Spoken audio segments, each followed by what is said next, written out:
quiero que usted se lleve el título de la enseñanza en esta mañana. El título es Tiempo de angustia, liberación y resurrección. Tiempo de angustia, liberación y resurrección. Y vamos a orar. Invito a que incline su rostro, vamos a orar. Señor, gracias te damos en esta mañana por la oportunidad que nos das de presentarnos delante de ti, por la bendición que nos das de poder levantar nuestra voz y reconocerte como nuestro Padre. Ayúdanos, Señor, en esta mañana a tener un corazón abierto para escuchar tu palabra. Y como siempre lo hemos aprendido a la luz de este tema maravilloso, alegra nuestra vida, Señor, al saber que tú eres un Dios amoroso, pero también eres un Dios que hace justicia, que cumple sus promesas, que un día hará venganza por todo el mal que se ha hecho sobre esta tierra. Y siempre encontramos, por lo menos en el libro de Apocalipsis, dice, bienaventurado el que lee, escucha, guarda, el que entiende. El libro de Daniel también fue un libro escrito para que aquellos que lo abriesen encontraran aliento, recobraran ánimo. Te pedimos, Señor, que esta sea una realidad para nuestras vidas, que nosotros podamos encontrar aliento, podamos alegrarnos en saber que nuestro Dios es un Dios todopoderoso, que dará a cada quien según sus obras, pero a todo aquel que ha puesto su fe y su confianza en ti, experimentará la bendición de la vida eterna. Nos ponemos en tus manos, en el nombre de Cristo Jesús. Amén y amén. Imagínese usted que es un chef que entra a la cocina y va a hacer un platillo de esos que sabemos que debe ser preparado con mucho cuidado. Vamos a suponer que usted tiene un tarro de sal, tiene otro de bicarbonato, tiene otro de azúcar, tiene 3 elementos comunes en toda cocina. ¿Qué pasaría si usted en vez de sal le echa azúcar al arroz? ¿O qué sucedería si a la sopa en vez de sal le echa bicarbonato?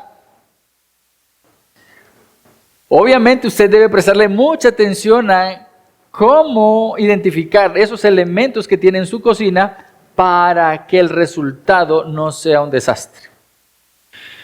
De igual manera, cuando usted y yo llegamos a las Escrituras, debemos hacer distinciones claras, no excesivas, pero sí claras. Y de manera particular, un tema y una distinción que debemos hacer con mucha claridad es cuando la Biblia nos habla acerca del Israel étnico de la iglesia. Cuando uno tiene un propósito, cada uno tiene un propósito claro en el plan de Dios. Y si nosotros llegáramos a confundir en la interpretación bíblica, eso nos podría llevar a, podríamos decirlo, a perdernos dentro de lo que es un plan de Dios para la humanidad. Y no es mi intención en esta mañana abrir un debate. Cuando nos paramos en este lugar no es para abrir debates, es para exponer la palabra de Dios y lo vamos a hacer entendiendo lo que la Biblia enseña y lo que esta iglesia enseña. ¿Sí? O sea, vamos a abrir nuestra Biblia y vamos a entender lo que ciertos pasajes bíblicos nos enseñan, y esa es la postura de esta iglesia, Comunidad de Gracia Envigado. Yo quiero que me acompañe a Jeremías capítulo 30. Jeremías capítulo 30. Cuando usted abre el libro de Jeremías, usted debe entender que este libro fue escrito en un periodo de angustia, donde Dios levanta a un profeta y le dice al pueblo de Israel, al pueblo judío, por medio del profeta: sepa y entienda que te voy a mostrar lo que voy a hacer, pero ya no tienes oportunidad de arrepentimiento. Pero siempre que Dios emite un juicio, también hay mensaje de consolación. Siempre que Dios abre un momento para juzgar el pecado, de la misma manera Dios promete salvación para todo aquel que en el futuro se arrepiente. Y miren lo que dice Jeremías capítulo 30, versículos 5 al 9. Dice así: porque así dice el Señor, he oído voces de terror, de pánico y no de paz. Pregunten ahora y vean si el varón da a luz. El dolor era tan intenso entre la población que los hombres parecían en trabajo de parto. ¿Por qué veo a todos los hombres con las manos sobre sus caderas como mujer de parto? ¿Y por qué se han puesto pálidos todos los rostros? ¡Ay! Porque grande es aquel día, no hay otro semejante a él. Es tiempo de angustia para Jacob, mas de ella será librado. En aquel día, declara el Señor de los ejércitos, quebraré el yugo de su cuello y romperé las coyundas, y extranjeros no los esclavizarán más, sino que servirán al Señor su Dios y a David su rey, a quien yo levantaré para ellos. Y yo quiero que mire un poco el contexto de lo que estaba aquí planteándose en este pasaje. Dios está emitiendo juicios para el pueblo de Israel, para los judíos y para las naciones que entraron a castigar, a invadir, a masacrar al pueblo por causa de su pecado.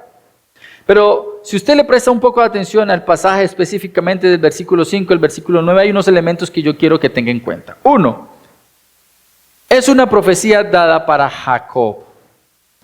¿Sí? Es una profecía dada para Jacob. Dice acá, en aquel día declara el Señor de los ejércitos, versículo 8, quebrantaré el yugo del cuello y romperé sus coyundas, y los extranjeros no los esclavizarán más, sino que servirán al Señor su Dios. Y a David su rey, está hablando del rey de los judíos, está hablando del Dios de los judíos. Y en el versículo 7 dice, es tiempo de angustia para Jacob. Es una profecía para Jacob. Segundo, se profetiza sobre un día que nunca antes ha habido ni habrá. No hay otro semejante a él. Y por la voz de la profecía se da a entender que es un asunto de calamidad y dolor. Versículos 5, 6, da a entender que es un dolor muy fuerte, sufrimiento y angustia. Tercer elemento, en ese contexto Dios realizará grande salvación a Jacob. Grande. Versículo 9. Servirán al Señor su Dios y a David su rey, a quien yo levantaré para ellos. El versículo 8 dice, quebrantaré el yugo de su cuello y romperé las coyundas y no serán esclavizados nunca más. Habla de salvación. Punto D, cuarto elemento que vemos de esta lectura. Los librados servirán al Señor su Dios y a David su rey. No es que Dios va a resucitar a David para que sea rey, sino que el término David en la profecía bíblica se convierte en un título para el Mesías. De tal manera que como el hijo de David es el Mesías que vendría en el futuro, Dios por medio de Jeremías presenta al Mesías como el rey David. O sea, esta es una promesa para el futuro. El día en que el Señor castiga a Israel por su pecado, en ese mismo contexto de castigo, Dios los librará de destruirlos totalmente y Dios levantará a el Mesías para que el pueblo de Israel lo reconozca y lo adore. Ahora, si usted se da cuenta, podríamos decir que cuando vino el Señor Jesús, el pueblo de Israel no reconoció al Mesías, sino que le dieron muerte. De tal manera que podremos decir que esta profecía de Jeremías es futura. Pero ahora acompáñeme a Romanos capítulo 11. En Romanos capítulo 11 estamos hablando del Nuevo Testamento, estamos hablando de Dios hablando a su pueblo por medio del apóstol Pablo, y en medio del contexto de Romanos en medio de un desarrollo del Evangelio, vemos que el apóstol Pablo hace una distinción muy clara. Y mire lo que dice el versículo 12, 11, 12. Romanos 11, versículo 12, dice así. Y si su transgresión es riqueza para el mundo, hablando de Israel, el Israel étnico, obviamente, y su fracaso es riqueza para los gentiles eran todos aquellos que no eran judíos, que eran considerados como perros, ¿cuánto más será su plenitud? Versículo 15. Porque si el excluirlos a ellos es la reconciliación del mundo, Dios estaba haciendo a un lado temporalmente al pueblo judío, y con este rechazo temporal, Dios estaba abriéndole la oportunidad al mundo para que aceptara el Evangelio. Dice, ¿qué será su admisión sino vida de entre los muertos? Versículos 25 al 32. Porque no quiero, hermanos, que ignoren este misterio.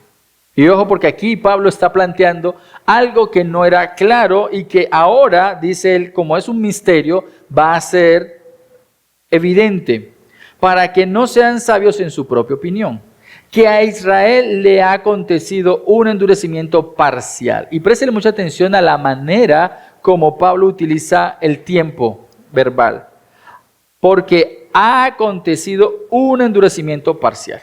Cuando Pablo lo estaba refiriendo, lo estaba diciendo en ese momento particular, y eso continúa siendo así. Estamos en un momento donde el pueblo de Israel sufre un endurecimiento parcial hasta que haya entrado la plenitud de los gentiles. Así, todo Israel será salvo, tal como está escrito. 2 puntos. El libertador vendrá de Sión. Apartará la impiedad de Jacob. ¿Se acuerdan de lo que leímos en Jeremías? Dios va a generar una situación de gran angustia por medio del cual limpiará a Jacob. Versículo 27. Y este es mi pacto con ellos, cuando yo quite sus pecados. En Jeremías y por medio de Jeremías vemos que Dios hizo un pacto con el pueblo de Israel. Dios lo hizo con el pueblo de Israel. Y es que Dios los iba a limpiar como nación. Este es un pacto que Dios hace con ellos, con el propósito de quitar sus pecados. Pero como lo vimos en la enseñanza anterior de Daniel, Dios siempre utiliza el juicio, el castigo, momentos difíciles para purificar a los suyos. Sigo leyendo, versículo 28. En cuanto al Evangelio, los judíos son enemigos por causa de ustedes, los gentiles. Pero en cuanto a la elección de Dios, son amados por causa de los padres. Israel no es que sea la gran nación por el hecho de que sean una nación importante, sino por la promesa y el pacto que Dios hizo con Abraham, Isaac y Jacob. Eso es todo. Porque los dones y el llamamiento de Dios son irrevocables.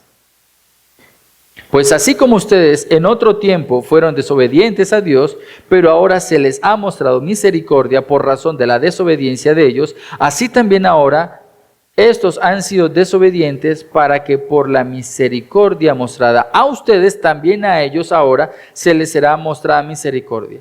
Porque Dios ha encerrado a todos en desobediencia para mostrar misericordia a todos. Cuando usted le pone lupa a este pasaje, siempre hay una distinción: Israel y los gentiles. Y Pablo está desarrollando aquí la idea siguiente: Dios en su momento entregó la ley a los judíos, a los israelitas. Ellos aún así desobedecieron, pero tenían la posibilidad de la salvación porque estaba la ley en sus manos. Como ellos rechazaron al Mesías, no porque cogieran desprevenidos a Dios, sino porque era el plan de Dios, Dios permite que en manos de los judíos, en manos de los romanos, Cristo fuera muerto en crucifixión y rechazado por los judíos, por tanto. Y de esta manera el Evangelio se abre a todas las naciones. El rechazo de los judíos termina en bendición para todas las naciones. Ahora, nosotros como iglesia no podemos sentirnos ni creernos superior a los judíos, es lo que está diciendo Pablo. ¿Por qué? Dice aquí, porque vendrá un día en que por causa de la elección de Dios, por el amor a sus padres, ellos serán otra vez salvados. Preste la atención. Las características de los judíos según este pasaje están en transgresión, están en fracaso, están excluidos de manera temporal, están endurecidos parcialmente, son enemigos del evangelio. Este no es el caso de la iglesia. Esta no es la situación de la iglesia actual.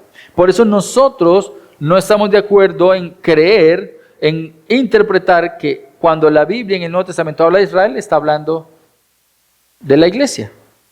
Y más adelante sigue la misma distinción entre Israel y los gentiles. La iglesia, Israel y los gentiles. Por lo tanto, nosotros no somos de los que afirmamos que la iglesia es el Israel de Dios, sino que Dios tiene un plan para la iglesia y Dios tiene un propósito con el pueblo de Israel. Ahora, por mucho que Israel sea desobediente, así como ustedes lo leyeron allí del versículo 26 en adelante, que sea rebelde y que sea enemigo del evangelio, como lo éramos tú y yo antes, por mucho que ellos se empeñen en ir en contra de Dios, Dios tiene un plan que tiene como propósito llevarse toda la gloria a Él. ¿Y cómo lo va a hacer? Poniendo su nombre por alto, utilizando al pueblo de Israel como medio para salvar a muchos en un momento y en un tiempo determinado en la historia de la humanidad. Ustedes recordarán que Deuteronomio 7, versículos 7 y 8, dice que el pueblo de Israel era insignificante. No tenían fuerza, no tenían número. El valor que hay sobre el pueblo de Israel tiene que ver con el pacto que Dios hizo con Abraham, Isaac y Jacob. Por tanto, habrá un tiempo en el que Dios salvará al pueblo de Israel. Y de eso trata el texto que vamos a estar leyendo hoy en Daniel capítulo 12. Dios salvando al pueblo de Israel. Sé que la introducción fue un poco larga, pero quería que ustedes tuvieran el contexto de que nosotros aquí enseñamos que el pueblo de Israel es distinto a la iglesia y que Dios va a utilizar a este pueblo de Israel en un momento donde la iglesia ya no va a estar. Entonces, acompáñenme ahora sí a Daniel capítulo 12, versículos 1 al 4.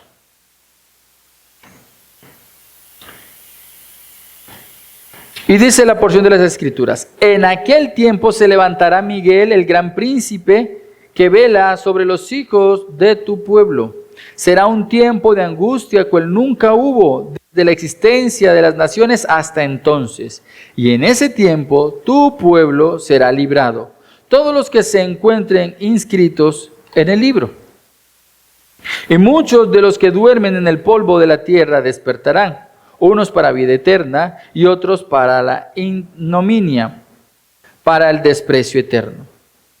Los entendidos brillarán como el resplandor del firmamento, y los que guiaron a muchos a la justicia como las estrellas por toda la eternidad. Pero tú, Daniel, guarda en secreto estas palabras y sella el libro hasta el tiempo del fin. Muchos correrán de aquí para allá y el conocimiento aumentará. Este pasaje nos habla acerca del plan de Dios para su pueblo en los tiempos finales. De eso trata Daniel capítulo 12, versículos 1 al 4. Y de manera general, no quiero que olvide que esta porción de Daniel capítulo 12 no está aislada dentro del pasaje de Daniel. El capítulo 10, 11 y 12 de Daniel es una unidad. Y lo que vemos aquí es el desarrollo último de la profecía de Dios dada a Daniel. Es lo último de la profecía. Entonces, vamos a mirar 3 puntos en esta mañana. 3 puntos, y esos 3 puntos están claramente evidentes, son claramente evidentes en el título. El título de la enseñanza es tiempo de angustia, tiempo de liberación y tiempo de resurrección. Ahí tenemos nuestros 3 puntos para esta mañana. Y quiero que preste atención cómo empieza el versículo 1, en aquel tiempo. Pero cuando usted lee la porción, esos 4 versículos, usted se da cuenta que esa palabra tiempo se repite varias veces. Y lo que quiere dejar claro el Espíritu Santo por medio de esta revelación es que hay un tiempo definido por Dios para hacer cumplir su plan. Hay un plan. Y obviamente esta porción donde dice en aquel tiempo, ¿sí?, que esa palabra tiempo tiene una característica muy particular, y es que este tiempo hace distinción de un momento específico, un momento determinado, en aquel tiempo, en aquel tiempo. Ahora, lea por favor versículo 36 del capítulo 11. Dice: el rey hará lo que le plazca, se enaltecerá y se engrandecerá sobre todo Dios, y contra el Dios de los dioses dirá cosas horrendas. Él prosperará hasta que haya acabado la indignación, porque lo que está decretado se cumplirá. Aquí en la porción del versículo 36, habíamos dicho que empezaba el desarrollo final del tiempo, con la aparición de un hombre que hemos reconocido como el anticristo. Este personaje diabólico que va a tener la intención de destruir el pueblo de Israel. Pero en aquel tiempo del versículo 1 del capítulo 12 está bien enmarcado con el versículo 40 del capítulo 11. En aquel tiempo del fin. Y es allí que nos toca hacer la relación de lo que está pasando en el capítulo 12 con lo que había pasado en el capítulo 11. En aquel tiempo del fin, el rey del sur se enfrentará con él, y habrán guerras con el rey del norte, y entrará en la tierra hermosa e intentará destruir a muchos, y se desesperará y no va a encontrar solución para sus necesidades y sus deseos. En aquel tiempo que nosotros conocemos como la gran tribulación, Dios levantará a Miguel. Dios levantará a Miguel. Y estamos en el primer punto, que es tiempo de angustia. Tiempo de angustia. ¿Qué significa tiempo de angustia? Realmente la angustia en esta porción de las Escrituras no es una angustia solamente emocional. El término utilizado aquí, angustia, está relacionado con una angustia generada por múltiples causas: mental, física, emocional, desastres naturales, guerras, hambres, necesidad, tiempo de angustia. Dice la porción, versículo 1, en aquel tiempo se levantará Miguel, el gran príncipe que vela sobre los hijos de tu pueblo. Será un tiempo de angustia cual nunca hubo desde que existen las naciones hasta entonces. ¿Quién es Miguel? ¿Quién es Miguel? Bueno, en la Escritura encontramos que solamente hay nombrados 3 ángeles. Nombre propio, 3 ángeles. Uno, un ángel caído, Satanás, Luzbel, ángel de luz, que se convierte en el ángel de la oscuridad, pero es un ángel. Y tenemos 2 ángeles santos, el ángel Miguel y el ángel Gabriel.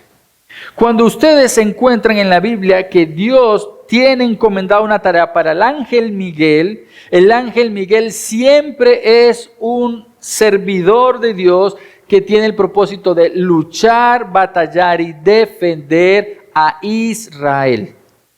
Ustedes lo van a encontrar repetidamente en Apocalipsis capítulo 12, versículos 7 al 9, donde el ángel Miguel está combatiendo contra los demonios, defendiendo al pueblo de Dios.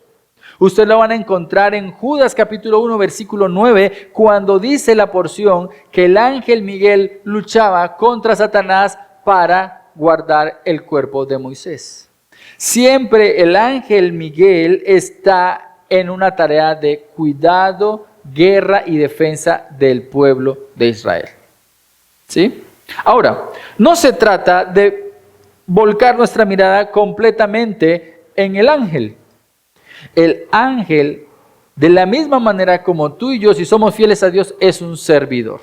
Y este ángel, muy poderoso, Dios le ha entregado una gran tarea, solamente tiene como propósito cumplir la voluntad de Dios. ¿Qué es lo que nos muestra entonces realmente la porción del capítulo 12, versículo 1? Donde está Miguel actuando, Dios está obrando. ¿Y qué dice la porción aquí? Dios, por medio de su ángel, va a preservar al pueblo de Israel en medio de la angustia. En medio de la angustia.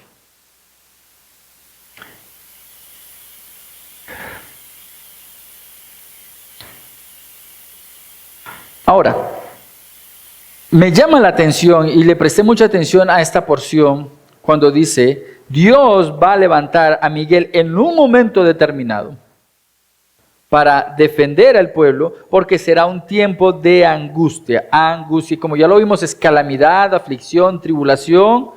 Es un periodo de tiempo que no se ha visto nunca antes, jamás. ¿Sí? Y me centré un poco en esta idea, cual nunca fue desde que hubo gente hasta entonces. Hay comentaristas, unos dicen desde que hubo gente, hay otros autores que dicen desde que hay naciones, o sea, desde Adán y Eva o desde Nimrod. De todas maneras, eso nos lleva a Génesis.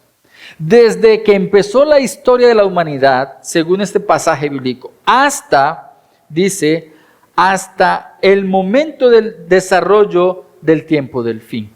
Préstele mucha atención porque eso es importante.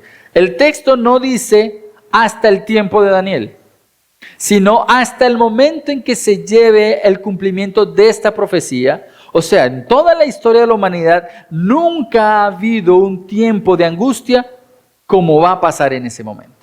Y esto es clave porque lo que leímos usted y yo en el libro de Mateo capítulo 24 usa la misma terminología. Nunca ha habido y nunca habrá un periodo de angustia tal como el que va a suceder al final de los días.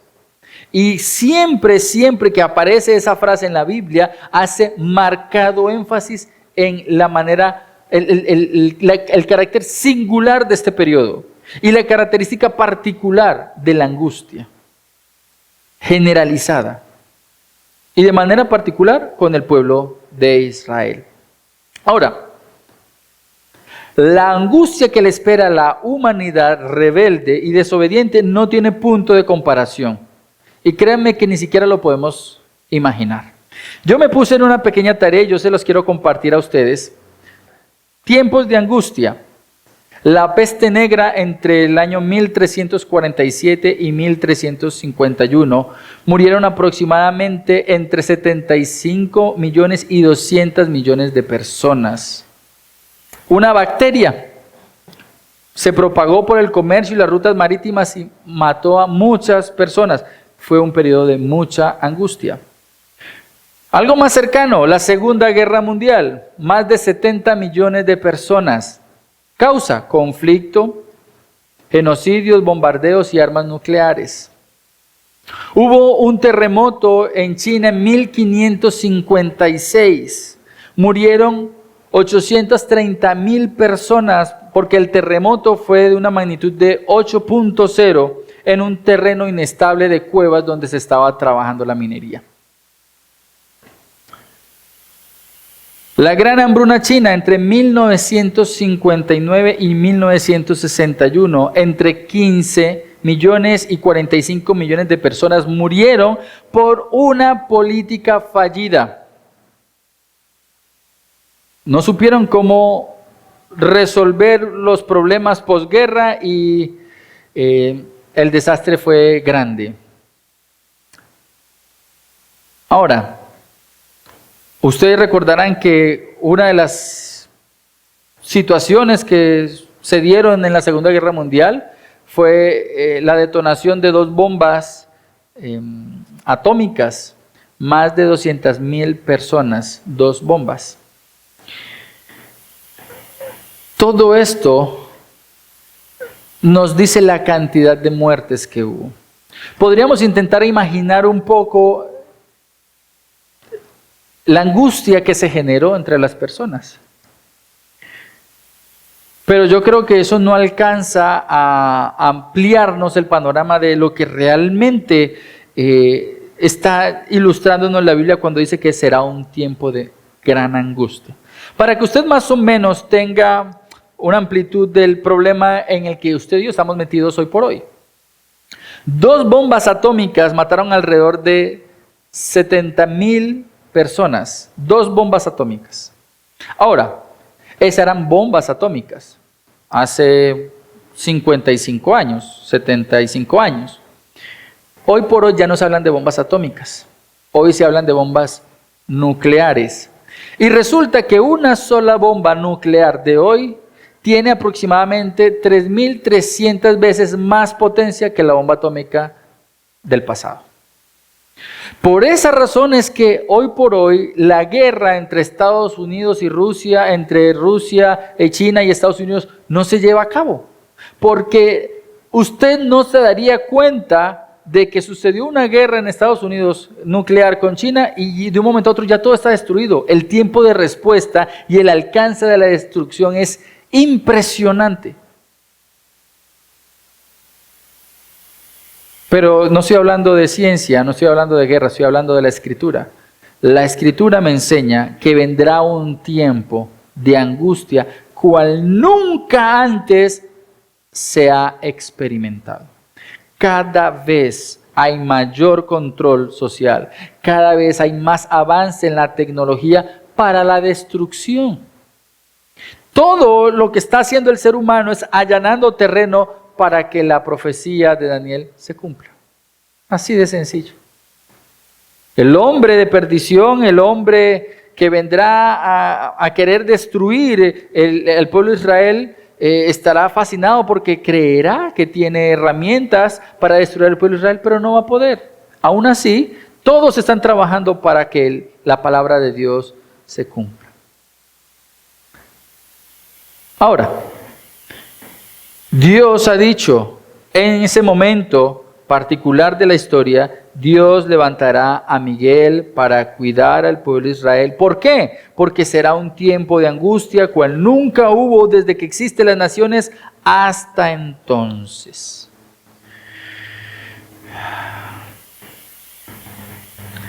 Usted encuentra el paralelo de Daniel capítulo 12, versículo 1 con Apocalipsis capítulo 7 y 14. Un periodo de gran tribulación, intensa persecución, sufrimiento, especialmente para Israel y para los creyentes de esa época. Usted encuentra paralelos con Apocalipsis capítulo 12, versículos 13 al 17. Israel va a ser perseguido por el gran dragón, pero va a ser librado por mano del Señor. Ahora, seguimos el desarrollo de nuestro versículo porque ahí no termina el versículo 1. El desarrollo del versículo 1 nos lleva a nuestro segundo punto y dice así: y en ese tiempo, el mismo tiempo, el tiempo en que aparecerá el anticristo, el tiempo en que el pueblo de Israel va a padecer angustia, gran angustia y persecución, dice, en ese tiempo tu pueblo será librado. Israel será librado. Todos los que se encuentren inscritos en ese libro. Y eso nos lleva al segundo punto, tiempo de salvación. Dios promete salvar a aquellos cuyos nombres estén escritos en el libro de la vida. No olvide, por favor, Jeremías capítulo 30, tal cual como lo leímos. Dios es el que está llevando el curso de la historia humana para que un día este pueblo de Israel, que es rebelde, que es enemigo del Evangelio, que es detractor de Cristo, sea juzgado, sea castigado, pero en medio de la ira de Dios, Dios va a purificar ese pueblo. Y muchos de ellos, los que se encuentren sus nombres escritos en el libro de la vida, serán librados, dice el pasaje. Podemos hacer unas preguntas metódicas al texto. Dice, y en ese tiempo tu pueblo será librado. ¿Quién está recibiendo la profecía? Daniel. ¿Cuál es el pueblo de Daniel? Israel. Nosotros no tenemos que forzar absolutamente la interpretación de este pasaje. Yo creo que el pasaje es supremamente claro. Y no podemos cambiar la forma de interpretar el pasaje aquí. Siempre ha sido Israel. Siempre la petición de Daniel es por su pueblo, por su nación y por el templo donde se adora al Dios de Daniel. El pueblo es uno, Israel. Ahora, ¿todo el pueblo de Israel será salvo? Si ustedes se dan cuenta, esta porción es muy clara. Todo el pueblo de Israel, de quien se encuentra el nombre escrito en el libro de la vida. Ahora, obviamente usted va a tener que preguntarle al texto, bueno, ¿qué debo entender por el libro de la vida o el rollo? Resulta que en la antigüedad, como en la actualidad, cuando usted nace, a usted lo registran. Y su registro queda en un folio marcado, ¿cierto? Entonces usted va y dice, vea, necesito sacar una copia de mi registro civil de nacimiento. ¿Qué hacen? Van y abren el folio donde encuentran su registro de nacimiento. De la misma manera, como hoy se llevan registros de las personas que hacen parte de un lugar de nacimiento, en la antigüedad se llevaban registros. Y esos registros eran consultados. Esa terminología, los que están escritos en el libro o en el rollo, hace referencia a aquellos que tienen una pertenencia a un lugar o a una persona. Cuando una persona era dueño de esclavos, tenía un libro donde se relacionaba el nombre de sus esclavos. En este caso, Dios, por medio del profeta Daniel, dice que Él tiene un libro donde están escritos los nombres de todos los israelitas que han de ser salvos en ese tiempo específico. Ahora, si uno fuera un poco más extenso en el desarrollo de esta idea, usted podría ir a Apocalipsis y cuando se habla de los 144,000, usted se va a dar cuenta que el libro de Apocalipsis desarrolla una idea muy particular. Dios tiene separados 144,000 israelitas, Apocalipsis capítulo 14, para que cumplan una misión particular. Han sido preservados por Dios para predicar el Evangelio. Ahora, ¿quién sino solamente Dios puede preservar un número específico de personas en un momento de angustia, persecución y muerte? Solamente Dios lo puede hacer. Si Dios puede hacer eso en momentos difíciles, ¿cuánto más no nos puede cuidar a nosotros ahora? Si Dios ha de preservar a un pueblo que por mucho tiempo fue rebelde y aún así Dios por su gracia y misericordia lo sostiene y lo salva, ¿cuánto más nosotros que hemos recibido salvación por gracia y hoy vivimos en obediencia, si es el deseo de nuestro corazón, cuánto más Dios no va a cuidar de nosotros?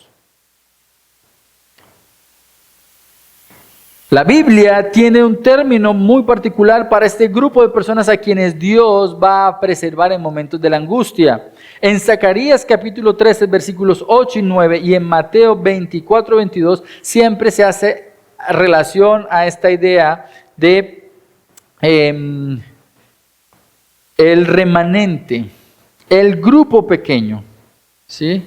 Y es bueno que usted y yo tengamos presente esta idea. Ahora, Dios preserva al pueblo de Israel. Es su promesa. Dios ha dicho, no voy a destruir totalmente a la descendencia de Abraham. Muchos van a morir. Dios dio muerte a muchos israelitas en el desierto cuando salieron de Egipto porque eran pecadores. Pero un grupo fue salvo. Muchos murieron en la conquista de los asirios, muchos murieron en la conquista de los babilonios, pero Dios preservó un grupo de ellos. Cuando retornaron muchos del exilio, muchos se quedaron. Pero el grupo que regresó y que escuchó la enseñanza de Esdras, se salvaron. Siempre hay un remanente del pueblo de Israel que Dios preserva. Y Dios va a guardar un remanente del pueblo de Israel al final de los tiempos Ojo con esto, para gloria del nombre de Dios. Usted encuentra ese paralelo de Daniel capítulo 12, versículo 1 acerca de Dios protegiendo al pueblo de Israel en Apocalipsis capítulo 12, versículos 7 al 9 y en el versículo 14. Ahora, podríamos llevar una aplicación a nuestras vidas, porque no solamente se trata de hablar de que Dios va a preservar a un pueblo futuro, sino que Dios hoy preserva a su pueblo. Dios salva. Y esta salvación no depende de méritos humanos. Si tú estás aquí escuchando hoy la exposición de la palabra, es porque o eres salvo o Dios te hace una invitación a que aceptes el Evangelio. Y cuando tú aceptas el Evangelio, el ofrecimiento de salvación, que es por gracia, que es por el poder de Dios, entonces estás experimentando esa salvación que solamente Dios da. Toda salvación, bondad, misericordia o la misma vida que tienes en ese momento es un don de Dios. Es un don de Dios. Ahora, no la desperdicies. No la desperdicies. No desperdicies tu vida en lo que no es relevante. No pienses en que vas a tener un momento en el cual cuando veas que la situación se está apretando, entonces sí vas a sacar el tiempo para pedir perdón y vivir para Dios. Si no lo haces hoy, que puedes tener la facilidad de amar y obedecer a Dios, cuando estés en momentos de angustia, tampoco vas a tener el tiempo. No lo vas a tener.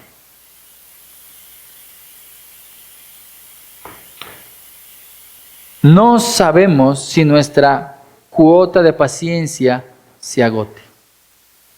Cuando usted va a la segunda carta de Pedro, cuando se habla acerca de que para Dios 1000 años son como un día y un día como 1000 años, no está haciendo referencia a que Dios no tiene una claridad acerca de cómo funciona el tiempo, sino a la manera como Él ofrece su paciencia. Dios puede tener paciencia contigo como si solamente te soportara un día, así pasaran 1000 años. Pero ¿sabes qué? Posiblemente los 1000 años de tu paciencia se están agotando. Porque no queremos vivir como Dios exige que vivamos. No llevemos al extremo y al límite la paciencia de Dios. Porque Dios, aunque es infinito en misericordia, ojo con esto, ha establecido un límite para su paciencia con cada individuo. Y más nos vale a nosotros hoy ponernos a cuentas con Dios. Dios salva, pero Dios también es un Dios justo que ha establecido límites. Ahora, se acabó el versículo 1. Acompáñame al versículo 2 y dice: y muchos de los que duermen en el polvo de la tierra despertarán, unos para la vida eterna y otros para la ignominia, para el desprecio eterno. Esta porción, el versículo 2, nos lleva a nuestro tercer punto: tiempo de resurrección. Todo esto está enmarcado en el tiempo del fin. Todo esto está enmarcado en el tiempo en el cual hay un hombre que se ha puesto en el lugar de Dios, que ha dedicado todo su esfuerzo en perseguir y destruir al pueblo de Dios y no va a poder. Y en algún momento, cuando nosotros leemos Apocalipsis, nosotros nos damos cuenta que ese suceso de la resurrección precisamente es al final de todo. Cuando ya se ha destruido el hombre de pecado, Dios va a ejecutar una resurrección masiva. Y aquí la porción dice: y muchos de los que duermen en el polvo de la tierra despertarán. Ojo aquí con esto, es interesante. En el texto original, no hay forma de alegorizar esta porción. Esta idea, cuando relaciona el término polvo de la tierra y la idea de serán despertados, apunta literalmente a un evento donde los cuerpos muertos vuelven a la vida. De tal manera que encontramos que la Biblia, desde Job, Génesis, enseña una doctrina que es la resurrección de los muertos. Muchos dicen que no hay posibilidad de creer en la resurrección porque nosotros no hemos visto resurrecciones. Es verdad, no hemos visto resurrecciones.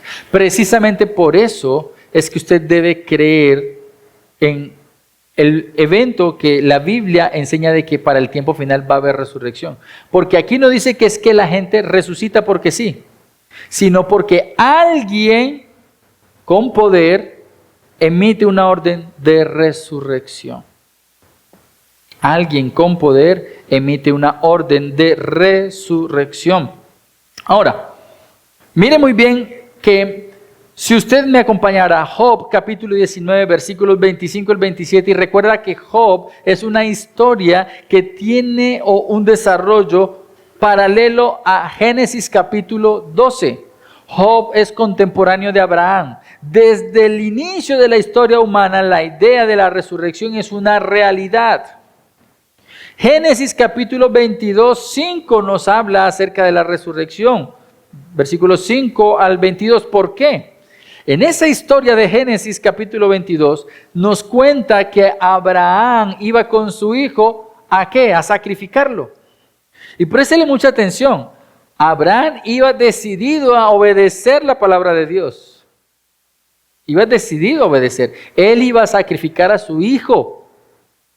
Pero cuando Abraham le dice a sus siervos, espérennos aquí, su fe en Dios era tal que él tenía en su corazón la certeza de que él iba a obedecer a Dios sacrificando a su hijo y que Dios iba a levantar de los muertos a su hijo. Eso a la luz de Hebreos capítulo 11. Abraham estaba convencido de la doctrina de la resurrección. El Salmo 16:10 habla acerca de la resurrección. Y Jesús, refutando la falsa enseñanza de los saduceos, usa el Pentateuco, los primeros 5 libros de la Biblia, para enseñarles y confirmar la doctrina de la resurrección a unos hombres que habían sido seducidos por la filosofía griega. Entonces ellos solamente creían en el Pentateuco y ellos mezclaban ideas judías con ideas griegas. ¿Y Jesús qué hace? Les enseña acerca de la resurrección citando Éxodo 3:6. Dios no es un Dios de muertos, sino de vivos. Venga, pero ¿cómo así? Abraham, Isaac y Jacob ya murieron, sí, pero ellos no han desaparecido totalmente. Ellos están en un lugar esperando recibir cuerpo glorificado para estar toda la eternidad con su Señor. La doctrina de la resurrección es una doctrina cristiana, bíblica, que usted y yo debemos defender y enseñar. Ahora, no se trata solamente de defender y enseñarla. Este pasaje dice que habrá resurrección y es una resurrección muy particular. Unos, dice, para vida eterna y otros para vergüenza eterna. Unos para vida eterna y otros para vergüenza eterna. Los unos y los otros en total son los muchos que aparecen allí al inicio del versículo 2. Y muchos de los que duermen en el polvo de la tierra serán despertados. Ahora, esa realidad usted la encuentra en Apocalipsis capítulo 20 versículos 11 al 15. Dios va a resucitar, Dios va a dar una orden. Y todos los muertos se levantarán. Ahora, vamos a tener unas consideraciones importantes aquí. 1. Dios tiene el poder para levantar a vida a cualquier ser humano que haya muerto en cualquier tiempo o época. Murió Adán y Eva, sí. ¿Dónde está su cuerpo? Dios crea el cuerpo nuevo, pero Dios puede levantar y va a levantar a todos los muertos de todos los tiempos y épocas. Dios tiene el poder para levantar. 2. No es decisión del muerto levantarse o no. Para que lo tenga en cuenta. Usted puede morir. Y puede morir hoy y morir con deuda judicial delante de Dios. Cuando Dios llame a todos los muertos a vida para ser juzgados, nadie se va a poder resistir a ser resucitado. Todos van a ser resucitados para comparecer delante de Dios. Es algo que yo quiero que usted tenga en mente. Tercero, todo ser llamado ante Dios se levantará, porque todo lo que es llamado por la voz de Dios responde a su llamado.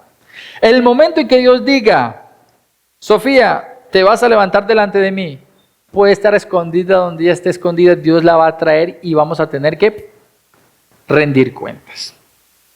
Yo insisto, cuando yo era más joven, pasa es que estas canas juegan una mala pasada. Cuando yo era más joven niño, yo decía, cuando yo esté en el cielo, me voy a esconder detrás de las columnas del cielo y voy a esperar a que Dios termine el juicio de todos los seres. Y ya cuando se haya acabado todo y ya no haya nadie en el gran salón, yo me voy para un jardín del cielo. Bueno, a la luz de esta realidad, mis queridos hermanos, yo puedo estar escondido en cualquier lugar del cielo y cuando Dios diga, Johan, presente, donde sea que yo esté, Dios me va a poner delante de él. Nadie se va a escapar del día del juicio. Todo lo que Dios llama delante de su presencia, se aparece delante de su presencia. Yo decía, caminar por un callejón así largo, un pasillo largo, caminar kilómetros para llegar ante el trono de Dios cuando me llame. No, Dios te va a llamar y tú, ¡pum!, vas a aparecer y vas a empezar tu juicio. Tercero, una pequeña conclusión. Todos los llamados serán juzgados según sus obras. Todos los llamados serán juzgados según sus obras. A la luz de Daniel capítulo 2, todos. Ninguno se va a escapar. Nadie podrá escapar del juicio de Dios. Nadie, nadie, nadie. Y oye muy bien esto. La única salida para el pecador delante de un Dios justo es poner su confianza en Cristo. Solo se puede hacer en esta única oportunidad que gozamos en la vida. ¿Tienes vida hoy? Arrepiéntete de tu pecado. Toma la decisión de agradar al Señor hoy. Solamente hay una vida y después de la muerte, el juicio. No hay más. ¿Sabes cuándo es el día de tu muerte? No lo sabes. Más te vale que estés a paz con Dios hoy. Porque si Dios te llama y no te encuentras justificado delante de Él, tu destino eterno será la vergüenza. Y entender el término vergüenza en el libro de Daniel no es la vergüenza que usted sufre como la pena. ¡Ay, tengo pena! No, la vergüenza en la antigüedad era aquella que estaba acompañada de desgracia.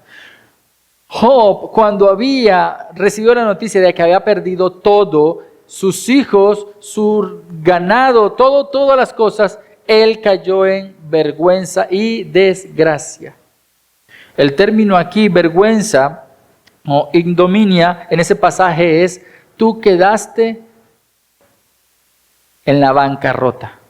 Prácticamente es como si quedaras en un salón desnudo y listo para ser encarcelado el resto de la eternidad. Esa es la vergüenza a la que hace alusión este pasaje. Entonces, mi querido hermano, no te equivoques con Dios. No te dejes engañar ni por lo que otros dicen, ni por lo que tú muchas veces quieres decir en tu mente. De Dios nadie se burla. Todo lo que el hombre siembra, eso también segará. Tú siembras obediencia, tú siembras fidelidad, tú siembras adoración, tú entregas sacrificio por el nombre de Cristo, tú vas a segar según tus obras. Pero si tú hoy por hoy siembras desobediencia, rebeldía, apatía, eso un día va a traer un fruto y el fruto será vergüenza y muerte eterna. No te dejes engañar. Para reflexionar. ¿Quién podría ser tú en el tiempo de la resurrección? Si en estos momentos, hoy por hoy, estuviéramos delante de Dios, ya en el momento de la resurrección, ya se acabaron las oportunidades de vivir para Dios, se acabaron las oportunidades de tomar decisiones, estás delante de Dios, ¿serías salvo o estarías condenado? Hoy por hoy, ¿qué pasaría contigo? ¿Serías de los que se levantan para vida eterna? ¿O serían de los que se levantan para condenación eterna? Ahora, estás pensando un poco, ¿cierto? Te voy a ayudar a encaminar un poco tu pensamiento. Mira el versículo 3. Los entendidos brillarán como el resplandor del firmamento, y los que guiaron a muchos a la justicia como las estrellas, por toda la eternidad. Si tú tomas la decisión hoy de vivir como Dios manda, si tú te determinas realmente a vivir tu vida adorando a Dios, no estoy diciendo que vas a estar todo el día aquí arrodillado y cantando, no. Adorando es determinando tu voluntad para hacer la voluntad de Dios. Dice el pasaje que los entendidos y los que enseñaron a otros brillarán. Aquí la idea principal del versículo 3 es el resultado de cómo se ven los que resucitan para vida eterna. Brillarán. Gozarán del resplandor mismo de Dios en su ser.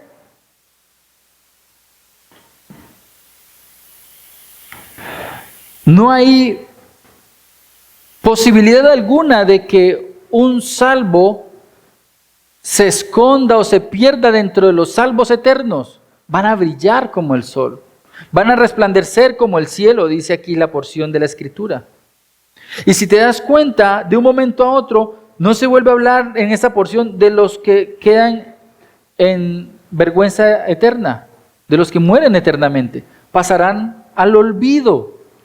Pero los que viven para agradar a Dios, los que viven para entender la voluntad de Dios y para enseñar la voluntad de Dios a otros, resplandecerán, resplandecerán.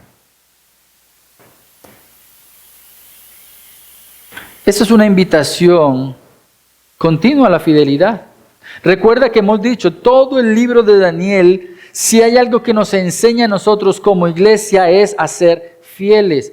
Daniel fue un hombre que desde muy pequeño conoció de la ley de Dios y vivió bajo la ley de Dios y fue fiel en el contexto en el que lo pusieran, bajo el reinado de quien fuera, bajo cualquier situación, si lo iban a meter en el foso de los leones, si era muerte para todos los caldeos porque no sabían lo que era imposible para el ser humano. En toda situación, Daniel fue fiel. ¿Y Dios qué hace con los que son fieles? Dios es fiel con ellos. La fidelidad que tú debes esperar de Dios es tu vida eterna. Pero tú tienes que ser fiel aquí. Tienes que ser fiel aquí. Daniel siempre se nos ha mostrado como un hombre fiel. Sigamos el ejemplo y la obediencia de Daniel. Ahora,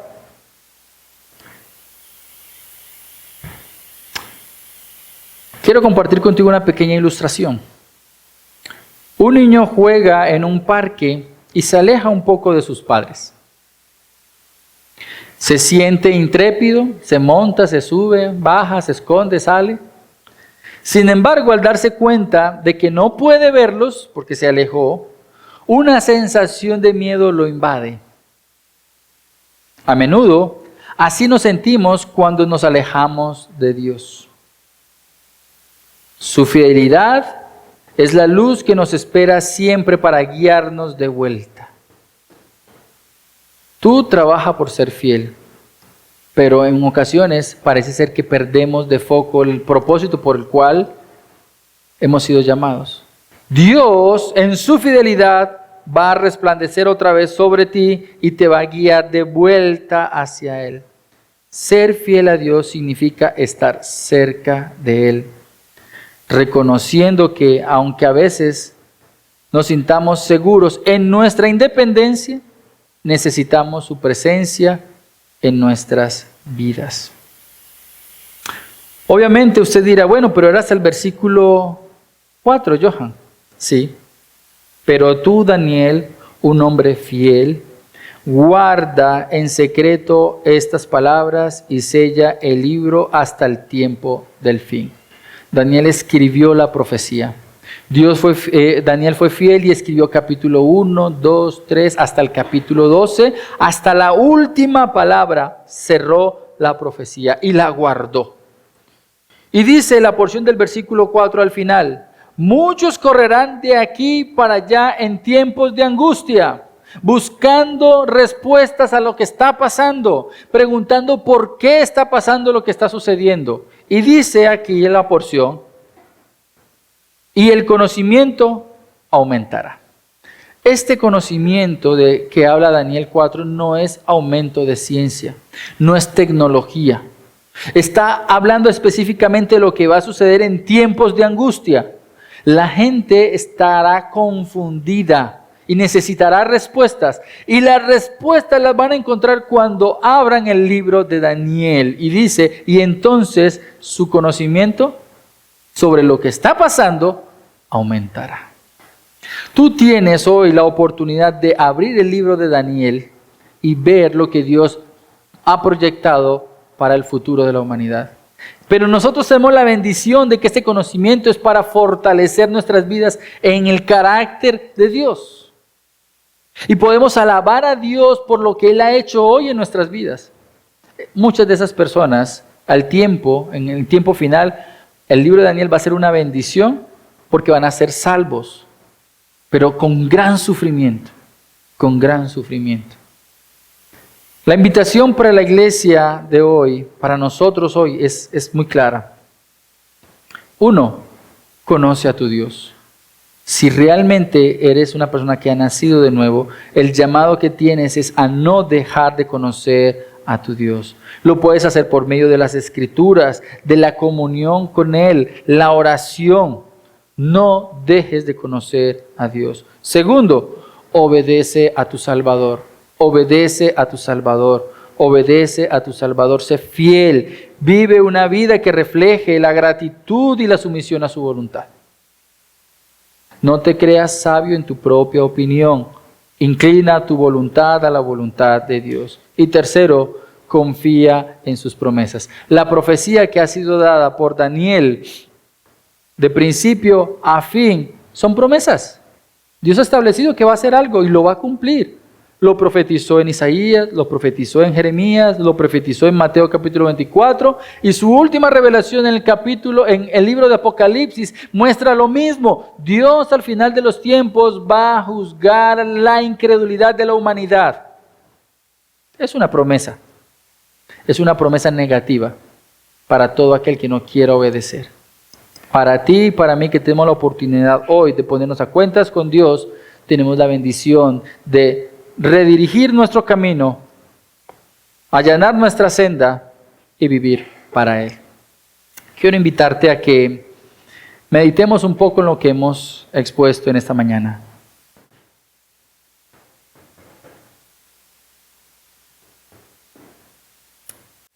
Nosotros enseñamos que la iglesia no va a pasar por la gran tribulación, porque para eso ha salvado Dios a muchos.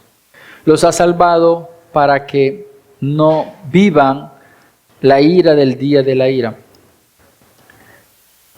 Pero sí nos enseña a la luz de la Escritura que tenemos un gran compromiso de vivir en fidelidad para Dios, 1, y de preocuparnos por presentar el Evangelio a otros. Eso no es una tarea exclusiva de 1 o 2 personas en la iglesia. El llamado a evangelizar al mundo es para todo creyente. Podemos con nuestra obediencia rescatar a muchos de las llamas del infierno, dice el libro de Judas. Debemos preocuparnos por ser fieles a Dios. Esa es nuestra tarea. Señor, gracias te damos por este tiempo, por esta exposición de tu palabra. Gracias por hablar a nuestras vidas, gracias por traer luz a nuestro entendimiento para acercarnos a esta porción de la palabra y saber, Señor, que tú has determinado un tiempo para la angustia por causa del pecado, y que en medio de ese tiempo salvarás a muchos. Y muchos serán resucitados para ser juzgados delante de ti. Si hay algo que tenemos bien claro, Señor, es que tú no eres un Dios injusto, tú eres un Dios justo. Y a cada quien darás según sus obras. Pero te agradecemos porque a nosotros nos has dado el privilegio de conocer a nuestro Señor Jesucristo, recibir la gracia y el amor de nuestro Señor Jesucristo. Y cuando nos presentemos delante de ti un día, nuestro Señor Jesucristo nos recibirá, nos abrazará y nos dirá: siervos fieles, pasen al gozo de su Señor. Ayúdanos a ser fieles para tu gloria y tu honra. En el nombre de Cristo Jesús. Amén.